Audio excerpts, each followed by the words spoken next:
শহরের রাস্তায় চলন্ত যানবাহনের পেছনে বসে খুশিতে ফল লুট করছে বানরের দল। থাইল্যান্ডের লোপবুরি শহরের এই দৃশ্য নতুন নয়। স্থানীয় বাসিন্দারা বহুদিন ধরেই এই বানরের দলকে নিজেদের জীবনের অংশ বলেই মনে করেন, কিন্তু সম্প্রতি বানরের অতিরিক্ত উপস্থিতি এবং তাদের বেপরোয়া আচরণ স্থানীয়দের জন্য অস্বস্তির কারণ হয়ে দাঁড়িয়েছে।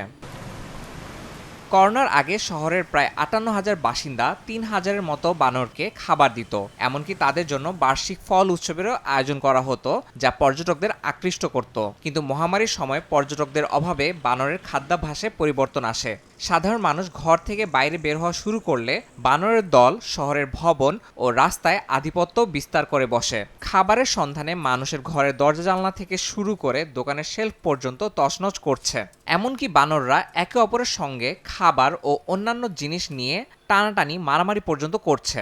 এতে বাসিন্দাদের মাঝে আতঙ্ক বিরাজ করছে।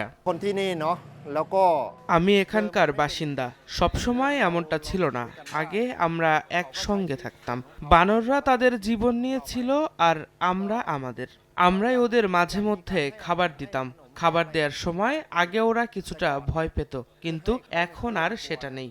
যে কোনো কিছু ছিনিয়ে নেয়ার জন্য এরা প্রস্তুত।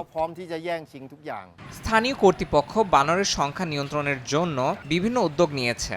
বানরের বংশবিস্তার রোধে কর্মসূচির পাশাপাশি বানরগুলোকে একটি নির্দিষ্ট জায়গায় স্থানান্তর করার চেষ্টা চলছে। এতে বাসিন্দারা কিছুটা স্বস্তি পেলেও কয়েকটি মানবাধিকার সংগঠন এর বিরোধিতা করেছে। অনেকের মতে বানরেরা লোপবুরি শহরের অবিচ্ছেদ্য অংশ। পর্যটন এবং শহরের আর্থিক উন্নয়নের ক্ষেত্রে বানরের গুরুত্বপূর্ণ ভূমিকা রয়েছে। তাই বানরের সঙ্গে শান্তিপূর্ণ বসবাসের একটি মধ্যপন্থা খোঁজার চেষ্টা চলছে। এর মাধ্যমে শহরের ঐতিহ্য ও পর্যটন শিল্প বজায় থাকবে বলে আশা করা হচ্ছে।